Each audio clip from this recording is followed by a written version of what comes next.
¿Qué tal? Saludos, bienvenidos a un nuevo capítulo aquí a Cinebásquet TV. Hoy estamos con el baloncesto y el título no puede ser más claro. I love Nikola Jokic, porque esa es la verdad. Cuando yo era niño, yo me quedé impactado, impresionado con aquellas gestas de Larry Bird. Yo era muy pequeño, de hecho, yo la primera vez que vi a Larry Bird fue en una revista, os hablo ya además del año 90-91 y realmente pues me llamaba la atención, ¿no? Sobre todo porque parecía un jugador que ya daba la sensación de ser un jugador muy viejo y encima blanco, ¿no? Que a los niños pues nos llamaba muchísimo la atención, ¿no? No había en esa época tantos jugadores blancos como hoy donde hay pues bastantes jugadores, sobre todo gracias a digamos la irrupción de los jugadores europeos, ¿no? Pues yo de niño aluciné con Larry Bird. Yo realmente me enamoré de los Celtics viendo a Larry Bird. Y yo creo que me he vuelto a enamorar ahora de más mayor, ya con 40 palos, viendo a Nikola Jokic. Os tengo que decir que para mí pues es una debilidad personal. Me parece un jugadorazo como la copa de un pino. Me parece que es un tipo que además, fuera de lo que es ya la magia que fluye de sus manos con el balón, es además capaz de liderar a un gran equipo. Porque Denver Nuggets, pues hasta que pasó toda esta catástrofe y esta pandemia del coronavirus, pues Denver Nuggets era un equipo muy serio y un equipo que no sabemos hasta dónde podía haber llegado, ¿no? Un equipo cimentado, además, curiosamente, en la defensa, ¿no? El señor Brendan Malone ha conseguido un bloque defensivo realmente maravilloso. Y en ese bloque defensivo realmente extraordinario, pues hay un mago, hay un tipo que hace pues milagros con un balón de baloncesto, ¿no? Yo la primera vez que vi jugar a Nikola Jokic fue en su año rookie, en la temporada 2015-2016. Yo os confieso, yo he leído a mucha gente que parece que conoce a Jokic de toda la vida y lo conocían en Europa y no sé qué. Yo os confieso que yo a Jokic no lo conocía de absolutamente nada. De hecho, me pareció pues una elección que hizo Denver en ese momento, pues que bueno, pues era una elección de segunda ronda, además, pues un puesto bastante modesto. Y bueno, pues en realidad no caí en cuenta de, bueno, pues un europeo más, ¿no? Que llega a la NBA, ¿no? Hubo una época, a principios de siglo, a principios de este siglo XXI, donde hubo varios jugadores europeos que consiguieron tener posiciones muy altas en el draft, pero que luego pues su resultado no fue en consonancia con esa elección, ¿no? Se me ocurre así a bote pronto y hablando de memoria, pues por ejemplo Andrea Bargnani, que fue un número uno del draft, o yo que sé, Danilo Gallinari, aunque a mí es un jugador que me gusta muchísimo, pero fue también un número muy alto en ese momento del draft, a lo mejor en ese momento pues parecía que era demasiado alto, fue un número 7-8. Y luego pues hubo un caso que fue tremendo, que fue el de Sikitisvili, aquel Sikitisvili, que era un jugador que vamos, yo me acuerdo de una revista del año 2002, una revista que hacía una previa de la temporada, y Sikisvili lo ponían pues como que fuera una especie de Magic Johnson blanco, o sea, una cosa, leí un artículo realmente alucinante. Y a mí con Sikisvili me pasó exactamente lo mismo, era un jugador que no había visto y luego pues evidentemente cuando lo ves, cuando lo veías, pues te dabas cuenta que no era un jugador de NBA, ¿no? Lo que pasa que, bueno, pues evidentemente había elecciones de jugadores porque además dio la circunstancia de que en el año 2002 pues el equipo de Estados Unidos, aquel equipo que jugó el Mundial de Indianápolis, quedó eliminado, creo que fue en cuartos de final, y obviamente pues se miró más allá, ¿no? Se miró pues por ejemplo el mercado argentino, esa misma temporada 2002-2003 llegó Ginóbili, y ya os digo que hubo varios jugadores europeos que llegaron, además antes había llegado Pau Gasol, que en su año rookie fue espectacular, y qué decir de Dirk Nowitzki, ¿no? Un jugador que fue traspasado por el tractor Traylor, ¿no? Hubo jugadores también interesantes, pero jugadores de equipo, jugadores de complemento, como por ejemplo me acuerdo de Sabarcapa, que fue un pivot que a mí me gustaba mucho, Selko Rebraca, que estuvo en los Detroit Pistons, que se puso un peinado realmente curioso, tiñéndose de rubio pollo, y luego pues jugadores pues como por ejemplo el señor Darko Milicic, que fue una comedia, ¿no? fue una elección de los Pistons de Detroit. Milicic duró en la NBA, pues estuvo en varios equipos, incluso creo que al final terminó pasando por Boston. Y el señor Milicic, pues yo creo que era un jugador que tenía muchísimo talento, o sea, creo que era un jugador que tenía posibilidades, pero yo creo que la cabeza pues no le funcionaba demasiado bien. Creo recordar que cuando consiguió el primer contrato, pues se compró un cochazo y se le podía ver por las calles de Detroit a una velocidad realmente pues fuera de lo común. Y luego hubo una etapa más antigua, estamos hablando ya de los años 80, no, principios de los 90, donde llegan unos europeos a los que les cuesta todo muchísimo. Yo me acuerdo, por ejemplo, pues los primigenios, me acuerdo de Grushkov, por ejemplo, el búlgaro, que fue el primer europeo, creo recordar que jugó en la NBA, un jugador que jugó en los Phoenix Suns, y también me acuerdo de Petur Gudmundsson, el islandés, que decían que era el otro Sabonis, ¿no? Decían ahí en Estados Unidos, porque Sabonis pues tardó todavía en llegar a la NBA. Y luego pues los jugadores que más destacaron, que fueron pues Marchulenis, Volkov, también estuvo por ahí, por ejemplo, recuerdo Paspali, y luego llegaron dos alemanes como Welp y Uwe con Detlef Schrempf, que este sí que triunfó, pero hay que decir que a Schrempf le costó bastante también triunfar. Y yo creo que el gran punto de inflexión, pues seguramente llegó con Drazen Petrovic, ¿no? Drazen Petrovic, que no tuvo ninguna oportunidad de jugar en los Portland Trail Blazers. Rick Adelman no le dio nada, no le dio ninguna oportunidad, a pesar de que Petrovic en la final del 90 contra los Pistons demostró que en los pocos minutos que jugabas aportaba muchísimo. Eso sí, en defensa no, pero en ataque sí.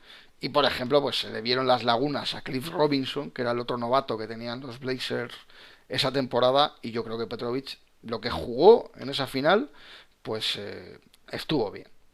Y yo creo que luego su traspaso a los Nets, donde ya Petrovic se encuentra allí con Derrick Coleman, con Kenny Anderson, etcétera, pues claro, yo creo que es un error realmente tremendo del señor Adelman, que luego se dio cuenta, y yo creo que Adelman luego, en la etapa posterior en los Sacramento Kings, pues se dio cuenta de que aquello había sido un error, y ya tuvo en el mismo equipo a Stojakovic, Adi, Bachaturkoglu, en fin, se abrió todo en Europa y llegamos a esta época actual en la que yo creo que hubo un periodo, sobre todo entre el año 2010, 2015, por ahí, la primera parte de la década, donde pues había un montón de elecciones en segunda ronda de jugadores europeos muy jóvenes, y estos jugadores pues eran elecciones para a ver qué pasa, ¿no? Vamos a ver qué pasa, vamos a darles minutos y tal.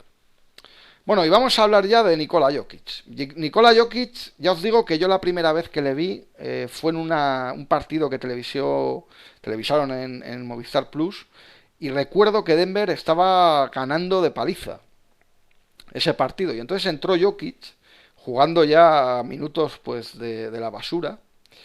A mí me encantaba Nurkic en ese momento, que era compañero suyo en Denver Nuggets. Nurkic, Yusuf Nurkic, la historia aquella que lo descubren porque su padre parece ser que era policía y era enorme, su padre, y entonces no sé si un ojeador de baloncesto o algo, pues le dijo, oye, tú no tendrás un hijo, le dijo a este policía enorme, le dijo, ah, pues sí. Y entonces lo llevaron, y efectivamente el chaval pues era un tallo también tremendo, este Yusuf Nurkic. Y a mí me encantaba Yusuf Nurkic, pero de Jokic ya os digo que no había oído hablar prácticamente nada de nada. Y en ese partido me impresionó la capacidad de pase que tenía. O sea, de Denver Nuggets, esa temporada 2015-2016, no se ofrecieron muchos partidos. Y ese en concreto, que ya os digo que estaban pegando una paliza, pues me impresionó. Hizo dos asistencias, que una de ellas me hizo levantarme del sofá. O sea, una que estaba debajo prácticamente del aro y saca el balón al lanzamiento de tres que lanzó Harris, pero un pase realmente maravilloso, ¿eh? O sea, cómo cruza toda la defensa. Y entonces es de estas cosas que ya parece como que esa primera impresión ya me cautivó, ¿no? Y digo, joder, este tío es especial, ¿no? Un tío que mide pues 2,15 y que pasa así, digo, no sé, le veía algo, ¿no? Y entonces no recuerdo exactamente quién era el comentarista en ese partido, quién narró ese partido, pero sí que recuerdo que comentaban su capacidad para el pase y para hacer cosas distintas, ¿no? El caso es que yo esa primera temporada le fui siguiendo ya lo que eran sus números y tal, siempre miraba sus estadísticas. Y hay que decir que esa temporada de novato juega 80 partidos, juega 55 de titular. O sea, yo el que pillé ese año, pues curiosamente jugó muy poco. Al final termina jugando 21 minutos por partido y sus promedios fueron de 10 puntos, 7 rebotes y fijaos, 2,4 asistencias. Yo creo que este año el rookie Nikola Jokic pues estaba todavía modoso, ¿no? Modosito, ¿no? Además en esta época tenía un mote que era Big Honey, ¿no? Gran miel o algo así, que no sé exactamente dónde viene este mote y me gustaría, si alguien lo sabe, que me sacara de dudas, ¿no? Pero recuerdo además que había algunos dibujos donde ponían a Jokic como si fuera una abeja, con miel y tal. Era realmente gracioso, ¿no? Luego ya, pues Jokic con el paso del tiempo pasó a ese mote que le conocemos todos hoy, fantástico, del Joker. En su segunda temporada, Jokic promedia 16 puntos por partido, 10 rebotes y ojo, ya se va a casi 5 asistencias por partido, 4,9. Denver todavía parecía que era un equipo que, bueno, pues Jokic estaba aquí y tal. Yo hablando con gente que le gusta también la NBA y tal, me decían, bueno, vamos a ver este Jokic, porque parece que él es un jugador que hace muy buenas estadísticas, pero Denver no parece que tenga muy buena pinta. Yo la verdad es que no pensé que Denver, lo digo sinceramente, iba a tener la maravillosa evolución que ha tenido como equipo, como equipazo, que es que realmente es un equipazo. La tercera temporada, Jokic sigue mejorando. Ya sabéis, en la primera 10 puntos, en la segunda 16, en esa tercera 18 puntos y medio por partido, 10,7 rebotes, por fin alcanza los 10 rebotes por partido y ojo, 6,1 asistencias por partido. 6,1 asistencias por partido para un pivot es algo realmente maravilloso. Además esta temporada, que fue su tercera en la liga, tenía solo 22 años, jugó 75 partidos, 73 de titular. La temporada 18-19, la pasada, que fue ya un temporadón de Denver Nuggets, 20 puntos, sube 2 con respecto, 1,5 con respecto a la temporada anterior, 7,3 asistencias, 10,8 rebotes. Juega 80 partidos y los 80 de titular. Y hasta que paró la temporada, esta temporada 19-20, llevaba un promedio de 20,2 puntos, 10,2 rebotes, 6,9 asistencias en los 65 partidos que disputó. Bueno, a mí una de las cosas que más me impresiona de Jokic, yo me acuerdo, yo a mí este tipo de pivots que son pura calidad, a mí siempre me han gustado muchísimo. Jugadores que les falta físico, pero que son una auténtica delicia verles en movimiento, ¿no? Parece que es algo además contranatural, ¿no? O sea, parece que un tipo que tiene pues un exceso de peso le va a costar. Yo me acuerdo cuando Randolph, por ejemplo, Zach Randolph llegó a la liga, a mí, claro, le veías con esa cara que parecía el amigo de Steve Urkel en la serie esta de Cosas de Casa y realmente parecía que estaba muy gordo y tal. Y Zach Randolph a mí me impresionó la calidad que tenía. O sea, era un jugador. Yo me acuerdo de un partido contra los Lakers de la temporada 2003-2004 que fue un espectáculo, Zach Randolph. Cómo atacaba el aro, cómo jugaba al poste, cómo tiraba de media distancia. Y además recuerdo que en ese partido le ponían defensas, pues igual le ponían un defensor más pequeño y entonces se metía al poste y lo destrozaba. Y luego recuerdo que le pusieron a Medvedenko y a Karl Malone en ese partido y como veía que físicamente pues no iba a poder igual luchar contra Karl Malone o contra la altura de Medvedenko, vamos, el tío empezó a clavarla desde fuera, tiros a media distancia, realmente espectacular, ¿no? Y eso al final te da la sensación de que eso es pura calidad, ¿no? El saber leer un partido, ¿no? Pues Jokic es un tipo que sabe leer el partido perfectamente. Además yo me acuerdo, en la época de Cerca de las Estrellas, hubo un encuentro de los Boston Celtics en los que un entrenador invitado, ya sabéis que en aquella época, por cierto que próximamente espero hacer un programa especial de los partidos de Cerca de las Estrellas. Los partidos que emitió Cerca de las Estrellas, comentarlos aquí y bueno, pues recordar un poco lo que fueron aquellos tiempos. Y me acuerdo que, bueno, ya recordaréis que invitaban a pues un entrenador, un jugador, un exjugador, un directivo de un equipo, incluso Loquillo llegó a estar en un partido. Pues en esta ocasión fue un entrenador en un partido de los Celtics y este entrenador comentaba, dice, mira, si tú quitas a todos los jugadores de la cancha y solamente ves a la River, solamente, o sea, a ti te ponen solamente la River, tu pensamiento va a ser, este tío no es tan bueno, ¿no? Si tú no le ves anotar, si tú le ves solo con el balón, si tú le ves la manera de tirar, si tú le ves la manera de moverse y tal, pues este entrenador decía, tú lo ves así y tu sensación no es que este sea el mejor jugador del mundo, ¿no? Pero es que lo es. Bueno, pues a mí con Nikola Jokic la sensación que me da es que juega como casi como que parece de broma, porque es que es un tío que va andando, pero es que tiene es tal la inteligencia que tiene con un balón en las manos que no necesita músculo, que no necesita además tener un tiro de tres, como ahora parece que los pivots tienen que tirar desde 9 metros.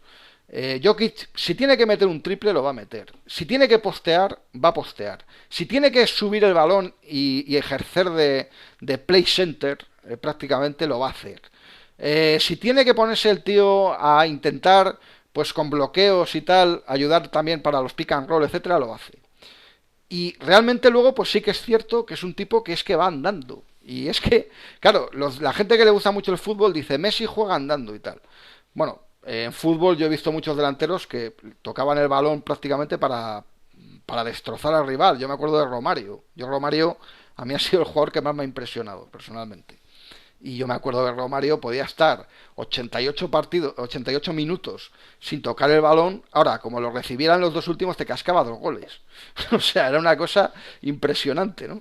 Pues Nikola Jokic, con su cerebro, con su visión, con esa capacidad que tiene para jugar al baloncesto, pues es capaz de dominar el juego andando, pero además involucrar a todos los jugadores. Porque yo creo que Jamal Murray, Gary Harris, Barton, todos estos compañeros se han aprovechado de tener a un tipo que es que realmente es maravilloso. A mí me encantaba la vida Sabonis. Sabonis fue un jugador que disfruté muchísimo. Cuando estuvo en la CB, cuando estuvo en Valladolid y luego en el Real Madrid, un tipo realmente, un jugadorazo impresionante. Pero a mí, personalmente, Jokic me parece a mí personalmente, insisto, cada uno aquí tendrá su opinión, pero a mí me parece Jokic mejor. Me parece mejor que Sabonis. Además, yo creo que Jokic es el mejor pivot pasador de la historia. O sea, he tenido la suerte de ver muchos partidos de diferentes épocas, muchos pivots. Bill Walton, por ejemplo, en Portland había una jugada muy clara de Jack Ramsey, que era darle el balón a Bill Walton en el poste alto para que distribuyera el juego. Y eso era realmente algo muy innovador para la época. Pero es que aquí no estamos hablando de que Nikola Jokic sea un tío que se ponga en la bombilla, por ejemplo, en lo alto de la bombilla, y ahí pueda empezar a distribuir desde ahí. Que eso, ojo, tener un pivot que haga eso, ya eso, ya es algo fantástico. Pero es que Jokic es un tío que es capaz de botar el balón, es capaz de tirar, es capaz de hacer, pues eso, andando además de todo. Y luego ya os digo, esa visión que tiene Aguileña realmente maravillosa, porque es capaz de ver siempre al compañero mejor colocado, es que es algo alucinante. Yo con las estadísticas de Nikola Jokic he llegado a alucinar. O sea, yo además, yo ya os digo que no soy muy de esto de las nuevas estadísticas, ¿eh? Esto de los más menos, que ojo, creo que es muy interesante, ¿eh? El tema, por ejemplo, de las estadísticas más menos y todo eso, a mí sí que me parece que es muy interesante. Pero sinceramente, a mí sinceramente, me gusta más la estadística típica, la de siempre, ¿no? La estadística que nos hace alucinarnos con los números de Will Chamberlain, con los rebotes de Bill Russell y todas aquellas historias. Las asistencias, los puntos, los rebotes. Y Jokic, pues en eso es un genio. O sea, además yo no sé, los triples dobles que hace este hombre es realmente algo alucinante, ¿no? claro, cuando uno piensa en triple doble, yo os lanzo una pregunta. ¿Qué es más difícil? ¿Hacer un triple doble para un jugador exterior o hacer un triple doble para un jugador interior? Es una cuestión que está ahí, ¿no? Lo digo por el tema de que, por ejemplo, los dos únicos jugadores en la historia de la NBA que han sido capaces de hacer triples dobles como promedio de temporada, pues fueron Oscar Robertson, Big O, en los años 60 y Russell Westbrook últimamente. Dos jugadores exteriores. Cuádruples dobles creo que solamente hicieron Olajuwon, Robinson, y no recuerdo, quedan dos interiores, y no recuerdo si Alvin Robertson, hablo de memoria, la verdad, hablo de memoria y ya, claro, ya son tantas historias y tantos jugadores y tantos partidos que ya uno pues se le va un poquito ya la pelota, ¿no? Pero además yo es que creo que este tipo de jugadores, como Nikola Jokic, eh, históricamente, y además si os fijáis, no solamente en baloncesto, sino también en otros deportes, son jugadores, estos que hacen magia, estos que son versos libres, por decirlo de alguna manera, son jugadores que han solido estar en equipos malos. Se me ocurre, por ejemplo, el caso de Pete Maravich en la NBA, ¿no? Que yo siempre digo que era un bohemio, ¿no? Dentro de la NBA, ¿no? Yo me pongo en la piel, porque ahora ya, claro, ya hemos visto que si ahora por ejemplo el tema de los highlights, ¿no? Uno ve highlights y se queda con la boca abierta, realmente, ¿no? Cuando ves imágenes de vídeos, de pases, tú te puedes quedar alucinado en un vídeo de 10 12 minutos, ¿no? Vosotros imaginaos en los años 70, donde incluso ni los propios partidos de NBA se daban en directo, la mayor parte de las veces. Vosotros imaginaos al típico americano que fuera a una cancha y viera las cosas que hacía Pete Maravich. Las cosas que hacía Pete Maravich o las cosas que hacía Bob Cousy en su momento, que fueron realmente algo impresionante, ¿no? Porque yo creo que todas estas estrellas que hay ahora, pues a lo mejor lo han visto en otros jugadores, lo han visto incluso mismamente en el juego, yo qué sé, echando pachangas, ¿no? Como se dice vulgarmente en la calle, ¿no? Las han podido aprender porque... Pero es que esta gente no tenía algo previo, ¿no? Que hubiera visto. Lo que hacía Maravich era algo alucinante. Pero ¿qué pasa? Que Maravich era un jugador especial. Era un jugador que yo creo que amaba el baloncesto, pero amaba también divertirse jugando al baloncesto. Y yo creo que, de hecho, al final incluso, pues el pobre perdió la vida en una cancha de baloncesto, ¿no? Y para mí Pete Maravich era un espectáculo de jugador. Fue máximo anotador un año, pero claro, estaba en los New Orleans Jazz, que era un equipo malísimo de la época. Y luego pues terminó su carrera en Boston, cuando Boston ya pues fichaba veteranos y tal, en la temporada 79-80 y no pudo hacer nada.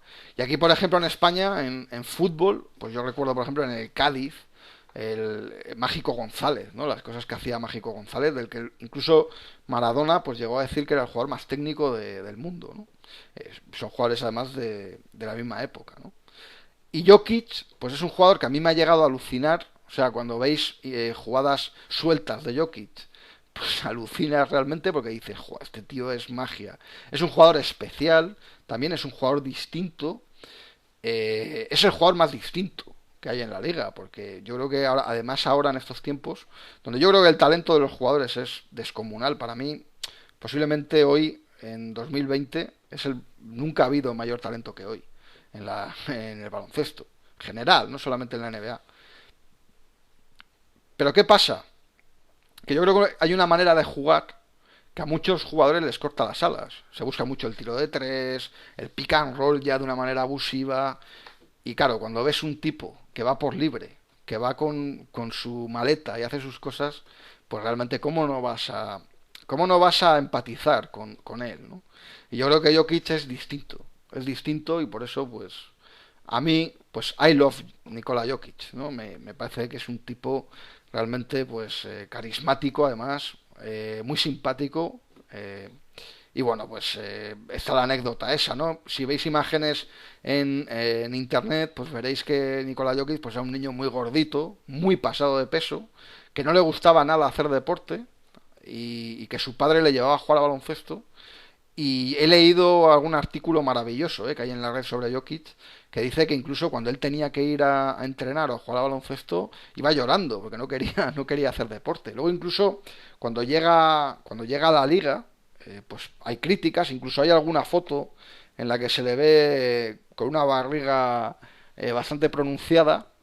Y parece ser que el chico pues tenía, claro, llegó a la liga con 20 años y parece ser que tenía un problema pues con la bebida de cola, con la Coca-Cola. Parece ser que bueno, pues le gustaba demasiado, ¿no? Luego ya la dejó y la verdad que bueno, pues aporta en lo que sabe. Evidentemente este tipo de jugadores pues seguramente a entrenadores como Van Gandhi en su día o yo que sé. Incluso voy a decir una cosa, el primer Popovich que ponía antes a Jaren Jackson que a otros jugadores que tenían plantilla que eran mejores, pues seguramente no les gustaría en su momento este tipo de jugador. Imaginaos hoy a Popovich lo que le gustará a Jokic, ¿no? Pues estará enamorado de él, ¿no? Y ya os digo, evidentemente este tipo de jugadores pues tiene el problema ese, que en ataque pues es una auténtica maravilla, pero en defensa pues tiene más problemas, ¿no? Jokic, yo creo que el tema físico pues claramente le penaliza, aunque claro, es tanto lo que te da en ataque, porque anota, rebotea, pasa, hace bloqueos. O sea, es tanto lo que hace en ataque que yo creo que, hombre, se le puede perdonar, ¿no? El tema de la defensa. Además, ¿a quién coño le gustaba defender? Vamos, no nos engañemos, ¿no? Jokic es, pues como cuando nosotros éramos niños y jugábamos y no quería nadie ponerse a defender y queríamos solo llegar al ataque para tirar rápido, meter una canasta. Pues Jokic hace eso en profesionales. Y eso le hace liderar a uno de los grandes, grandes equipos de la liga. Jokic en ataque es fantasía.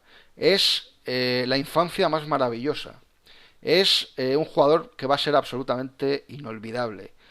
Y ya os digo, es diferente, es absolutamente especial en su juego. Y yo creo que es un jugador, pues, de un nivel sky's the limit. O sea, incluso más allá.